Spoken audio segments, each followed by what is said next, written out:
네, 안녕하세요. 세계여행을 2년째 하고 있는 알찬입니다. 저는 지금 스페인에서 모로코로 가는 배를 타고 있는데요. 오늘은 과연 유럽 여행을 하면서 어떻게 배를 타는지, 총 유럽에서 12번의 배를 탔거든요. 배를 어디 탔는지를 한번 말씀드려 볼게요. 한국에서 일본으로, 일본에서 다시 한국으로, 다음에 한국에서 러시아 블라디보스톡, 다음에 에스토니아에서 핀란드, 핀란드에서 스웨덴, 노르웨이 베르겐에서 스타방에르, 다음 노르웨이에서 덴마크, 프랑스에서 영국, 영국에서 아일랜드, 다시 아일랜드에서 영국, 영국에서 다시 프랑스, 다음 터키에서 그리스, 그리스에서 이탈리아, 이탈리아 시칠리아에서 튀니지, 다시 튀니지에서 이탈리아 로마 쪽, 그 다음 오늘 스페인에서 모로코. 오늘 할 얘기는 배를 12번 타면서 어떤 노하우가 있는지를 말씀드릴게요. 큰 차량, 작은 차량, 배 탈 때 비용이 얼마나 나는지, 그 다음에 제일 고민하는 거, 저도 엄청 고민했거든요. 배 탈 때 달지 말지. 그리고 세 번째, 세관. 와, 이게 진짜 그냥 워커 신발 신고 들어와서 안에를 막 뒤집습니다. 그건 또 어떻게 되는지, 배를 탈 때 처음에 예약부터 시작해서 도착할 때까지 어떤 절차를 하는지, 그리고 꿀팁을 알려드리겠습니다. 돈도 절약되고 정신 시간까지 절약되는 꿀팁을 마지막에 알려드리도록 하겠습니다. 첫 번째, 비용 차이입니다. 카운티랑 그 다음에 스타렉스로 해가지고 과연 배값이 얼마나 차이 나는지를 예약 사이트에서 해봤는데요. 구간은 핀란드 헬싱키부터 스웨덴 스톡홀름, 스타렉스는 130유로, 우리 돈으로 환산하면 한 20만원 정도 되고요. 그 다음에 카운티는 160유로, 20한 5만원 정도 될 것 같아요. 약 5만원 정도 차이. 구간이 길어지면 길어질수록 차이도 많이 나고 보시면 됩니다. 근데 이게 승객 2명을 포함했을 때 비용입니다. 두 번째, 닿을지 말지입니다. 요게 저도 엄청 고민했던 거거든요. 매번 갈 때마다. 그런데 결론적으로 제가 12번의 배를 타면서 단 한 번도 닿은 적이 없어요. 그리고 다른 큰 차들도, 저희 오늘 지금 모로코 갈 때도 큰 차도 오거든요. 근데 이슈가 없는 걸로 봐서는 안 닿는다는 뜻이죠. 닿는 것도 문제가 없다 라고 말씀드릴 수 있을 것 같습니다. 제 사진을 보면 거의 경사가 닿을 것 같은데 안 닿습니다. 걱정 안 하셔도 돼요. 세 번째, 세관입니다. 세관. 순서에서 말할 수도 있는데 따로 뗀 이유는 이게 거의 핵심이라서 그래요. 왜냐면 차를 가져가는 순간 차 안에 검색이 어떻게 되는가. 심각한 거는 러시아에서 유럽 들어올 때가 가장, 러시아 나올 때가 가장 힘들었어요. 하나하나 다 열어봅니다. 정말 서랍 하나하나 다 꺼내봐요. 약 같은 거 이런 거 주의 깊게. 처방전 없으면 좀 일이 있을 것 같고요. 많은 약, 혈압약 같은 경우는 이슈가 좀 있었거든요. 저도 막 물어봤었어요. 근데 혈압약 먹고 있는 거다 했더니 넘어갔고, 감기약 같은 것도 계속 물어봤었습니다. 그 다음에 나머지 유럽에서는 크게 문제가 없었던 것 같아요. 오늘 모로코 들어갈 때도 살짝 지금 긴장하고 있거든요. 이야기를 들어보니까 강아지 세퍼트 데리고 와서 이제 냄새 맡게 한대요. 또 그런 경우는 또 처음이거든요. 가장 중요한 순서입니다. 처음 예약할 때부터 도착할 때까지 어떤 절차로 되는지를 말씀드려 볼게요. 첫 번째, 노선 확인입니다. 과연 배편이 있는가? 요거 확인하는 거는 간단하게 구글 맵을 확대해 보시면 돼요. 구글 맵 확대해 보면 점선으로 표시가 되어 있습니다. 그러면 있다고 보시면 돼요. 자, 그러면 이제 노선 확인이 끝났다? 그럼 이제 예약을 하는 거죠. 예약 사이트는 저 같은 경우는 여태까지 12번 타면서 10번은 다이렉트 페리라는 사이트를 이용을 했고, 그 사이트에 들어가서 예를 들어서 헬싱키에서 스톡홀름을 간다 그러면 거기 사이를 찍고 사람 명수, 차종을 입력한 다음에 검색을 누르면 얼마인지가 나와요. 그때그때 다른데 그 비용을 보시고 예약을 하시면 됩니다. 또 예약을 딱 누르면 정보를 넣으라 그래요. 이름, 나이 이런 것들 넣으라고 하거든요. 그거 넣어서 예약을 하시면 이제 메일로 예약 티켓이 옵니다. 그러면 그 티켓을 가지고 선착장에 도착을 하시면 돼요. 그 시간. 근데 보통 그 나라마다 시간이 달라요. 최고로 빨리 가야 되는 게 4시간 전까지 가야 되는 나라도 있습니다. 배별로 4시간 전에. 오늘 같은 경우는 1시간 전까지만 오라 그랬고 4시간 전에 오라는 데도 있었어요. 한번 제가 실수로 에스토니아 탈린에서 첫 배 타는 건데 한 30분 전에 도착했나? 1시간 전? 그 20분 전? 아무튼 20분 전에 도착해가지고 배를 날린 적이 있어요. 그러니까 그런 일 없도록 꼭 미리미리, 그 뒤로는 한 번도 안 놓쳤습니다. 자랑은 아니죠. 도착하면 티켓 확인한 다음에 이제 출국 심사를 해요. 티켓을 확인하고 나가는지 사람 여권 검사를 합니다. 그럼 문제가 있는지 없는지 확인을 해요. 그리고 나서 세관. 근데 보통 나가는 나라 세관은 크게 안 보는 것 같아요.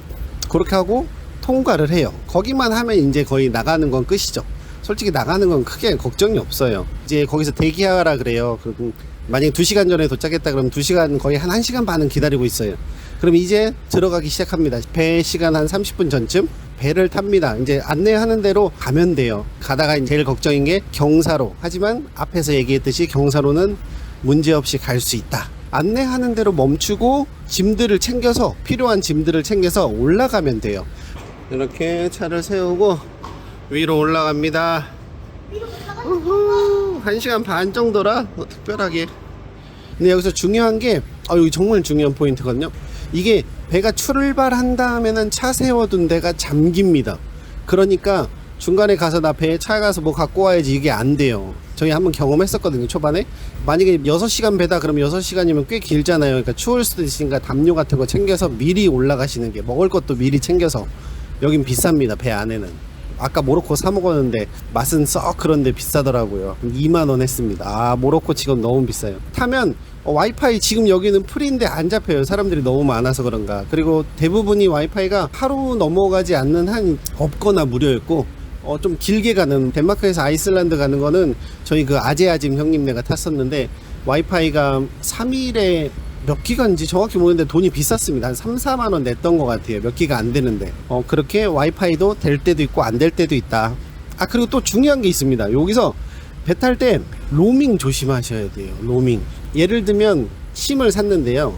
터키가 포함이 안 돼 있는 심인 거예요. 그걸 가지고 터키 근처에 가면 터키에 로밍이 걸리는 순간 갑자기 데이터를 다 썼다고 인터넷이 끊겨요. 얼마 100기가가 남아있더라도 끊깁니다. 특히 많이 그런 사례가 발칸반도 넘어올 때, 불가리아나 마케도니아 이런 데 넘어올 때 거기가 안 되는 심들이 있거든요. 그럴 때 끊기고, 가끔 VPN을 사용할 때 그게 또 잘하면 끊길 때가 있습니다. 저도 그랬던 적이 있었습니다. 그거 좀 조심하셔야 된다. 그래서 어떻게 하냐, 배 타고 갈 때는 비행기 모드로 끄고 도착한 다음에 키시면 돼요. 중간에 막 애가 이상한 데 잡을 때 데이터가 다 날아갈 수 있거든요. 몇 분 그랬습니다. 많이 들었어요, 종종. 이제 선상에 올라가서 이제 뭐 관광하시고 뭐 사 드시고 쇼핑도 하고 면세점도 있으니까 그런 데 가서 뭐 필요한 거 사시면 좋아요. 면세점에서 살 거는 당연히 술 아니고 먹을 거 사시면 되죠. 술은 아닙니다. 그 다음에 이제 도착하기 전에 방송으로, 자 이제 도착했습니다, 도착하기 30분 전입니다 뭐 하면서 차에 가라 그래요. 그건 어떻게 하냐, 못 알아듣는데 가만히 있으면 사람들이 움직여요. 그럼 우르르 따라가시면 돼요. 차를 타고 준비하고 있습니다. 똑같이 들어올 때처럼 안내를 해요. 그럼 그때 맞춰서 나가시면 됩니다.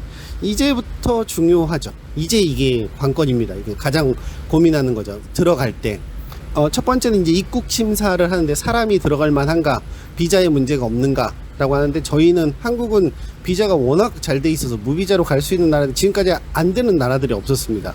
그냥 입국 심사는 무난하게 되실 거고요. 그 다음에 이제 세관입니다. 세관 검사하는 것 같은데요. 여기 보시면 엄청나게 많은 차들이, 위에 짐들이 한가득 있죠. 다 여기 스페인에서 이렇게 다 싣고 와서 여기서 모로코에서 팔려고 하는 겁니다.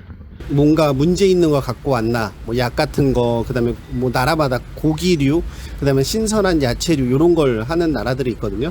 그런 걸 챙겨왔는지를 보는데, 이게 케바케긴 한데요, 와가지고 짐을 다 내리라 그래요. 그리고 세관에 올라타는데 신발 신고 그냥 막 타십니다. 근데 어쩔 수 없죠. 하도 많은 차를 보니까. 그러니까 혹시나 밑에 카페트 같은 거 깔려 있으면 치워 놓는 게 건강에 좋습니다. 저희는 처음에 저희는 아직까지 다 내리란 적은 없었고, 티니지 갈 때 중간에 배 언덕 올라가자마자 한번 세운 다음에 트렁크에 있는 짐을 다 내리라고 한 적이 있습니다. 그때 순간 화나서 욱하긴 했었거든요. 오씨, 왜 나를 접는 거야 해서 욱하긴 했는데, 짐 다 내려서 검사를 받을 수밖에 없어요. 그렇게 해서 세관을 조금 힘들게, 진짜 서랍 하나하나 열면서 할 때는 진짜 힘 뺍니다. 근데 러시아 빼고는, 튀니지 빼고 모로코, 그래서 살짝 걱정하고 있어요. 튀니지에 준하지 않을까. 왜냐면 아까 들어갈 때 보면 막 자전거 엄청 많은 차들 있잖아요. 그 차들은 죄다 내리거든요. 근데 아마 캠핑카는 수월하게 할 것 같은데, 그럼에도 걱정을 하고 있습니다. 이렇게 세관이 끝나면 그 나라 입국이 끝나고, 뭐 유심이나, 그러니까 통신이랑 그 다음에 환전하시고, 그리고 보험 가입하시면 끝납니다. 이제 마지막 꿀팁입니다. 요 튀니지도 그랬고 모로코도 그랬고 호객이 있어요. 이렇게 여기도 똑같이 저렇게 돌아다니면서 뭔가 그 입국 카드, 심사 카드 같은 거를 이제 도와준다고 하면서 저렇게 하면서 돈을 받아요. 근데 굳이 저거를 저렇게 할 필요가 없거든요. 할 필요가 없어요. 여긴 스페인이죠 아직. 미리 여기 앞에서 너 이거 필요해, 필요하지 않은 거고 알아서 주거든요. 아까 입국 심사 카드요. 주는데 너 이거 필요하니까 요거 써야 돼 하면서 주면서 이제 돈을 요구합니다. 엄청 비싸게 요구. 그리고 뭐 도와주려고 막 다가와요. 근데 이게 도와주는 게 아니라 강도짓인 거죠. 도와주는 척 한다면 돈을 요구하는 거. 이건 도와준다고 보면 안 되지 않나요? 그쵸? 그거 조심해. 저기 이렇게 사람들이 있어요. 이렇게 여기도 그렇고 여기도 그렇고 저기도 저렇게 있습니다. 뭐 하시는 분들이냐면 돈을 와서 이렇게 종이 저 입국 심사 할 때 이렇게 서류 쓰는 거 있잖아요. 작성하는 거 여기 와서 종이 갖고 와서 내가 써주겠다 하면서 돈을 달라 그래요. 어떻게 하면 되냐? 그냥 뭐 이렇게 와가지고 갑자기 다가와서 너 이거 해야 된다 그러면 하고 넘어가면 돼요. 그리고 마지막에 혹시나 그게 문제가 돼서 어디 세관이나 뭐 하는데 그거 없다고 뭐라 그런다, 아, 죄송하다 그러면 거기서 알아서 다 줍니다. 괜히 돈 뜯기지 않으셨으면 좋겠어요. 그리고 자, 두 번째, 모로코 지금 처음인데요. 배 안에서 입국 심사 카드를 씁니다. 입국 심사하고 지금 여권의 도장을 받았어요. 다른 12번 중에 여기 빼고 11번은 그러지 않았습니다. 도착해서 봤는데 여기는 필수라는 거. 왜 말씀드려요? 꼭 혹시나 잊지 않으시라고. 다른 여기 모로코 사람들 다 움직이는데 멀뚱멀뚱 있으면 나중에 입국 심사 안 받았다고 백하거나 뭐 이렇게 뭐 다시 하면 되긴 하겠지만 어려울 수 있습니다. 튀니지 가실 때, 시칠리아든 이탈리아에서 튀니지 가실 때 바닥에 자리가 없어요. 그냥 맨바닥에 다 매트 깔고 누우십니다. 왜냐면 최소한 14시간 이상이기 때문에 다들 자요. 근데 방을 잡고 자는 게 아니라 바닥에 다 깔고 잡니다. 말도 안 되게 깔고 주무셔요. 그러니까 그때는 미리 빨리 올라가서 담요랑 선점을 하셔야 된다. 자, 그 다음에 배 인터넷 로밍 진짜 조심하셔야 돼요. 한 5만원 내놨는데 한 3기가 써놓고 날리는 때도 있거든요. 경험들 많이 하셔요. 저도 경험했고 대부분 한 번씩 하시는 것 같아요. 로밍되는 나라가 아닌 경우에는 로밍을 끄는 게 좋다. 배 타고 이동할 때 중간에 끄시는 게 좋아요. 요거 인터넷 관련해서 꿀팁인데, 한국에서 올 때 저는 SK를 쓰거든요. 그거 로밍을 하고 오시는 거 정말 좋아요. 언제 어디서든 지금까지 여행하면서 안 터진 나라가 없습니다. 느리긴 하죠. 하지만 언제든지 저랑 와이프랑 통신이 된다. 여기서도 한국에 제 번호로 전화를 걸 수 있다. 자, 오늘 이렇게 쭉 말씀을 드렸는데요. 저도 이제 배 타는 게 제일 걱정이었어요. 그래서 오늘 영상 보시고 아, 배 타는 건 이런 절차를 걸치는구나 라고 생각해 주시면 좋을 것 같고요. 혹시 요거 보시고 궁금한 게 있으시거나 필요한 정보가 있으시면 아, 요거 궁금해요, 제가 놓치는 게 있을 수 있으니까요, 적어주시면 다음에 영상으로 찾아오겠습니다. 지금 시간은 밤 1시 30분이에요 제가 원래 눈이 엄청 큰데 지금 잠이 와가지고 눈이 작은 거라는 거 고생하고 있습니다. 제가 어땠는지 꼭 댓글로 어땠는지 꼭 알려주시고 궁금한 거 달아주세요. 그럼 다음에 또 재밌는 정보로 찾아오겠습니다. 안녕. 파도 때문에 좌우로 왔다 갔다 합니다. 술 찬 게 아니라 술 찬 게 아닙니다. 술 찬 게 아닙니다. 이제 거의 도착해 가서 이제 드디어 다시 차 있는 데로 내려갑니다. 아, 졸려 죽겠네. 근데 신기하게 오늘은 차가 그렇게 많이 타진 않았네요. 차가 나가는데 시간이 오래 걸릴 것 같진 않아요. 세관 검사에서는 시간이 좀 걸리겠지만 차량이 많지 않습니다.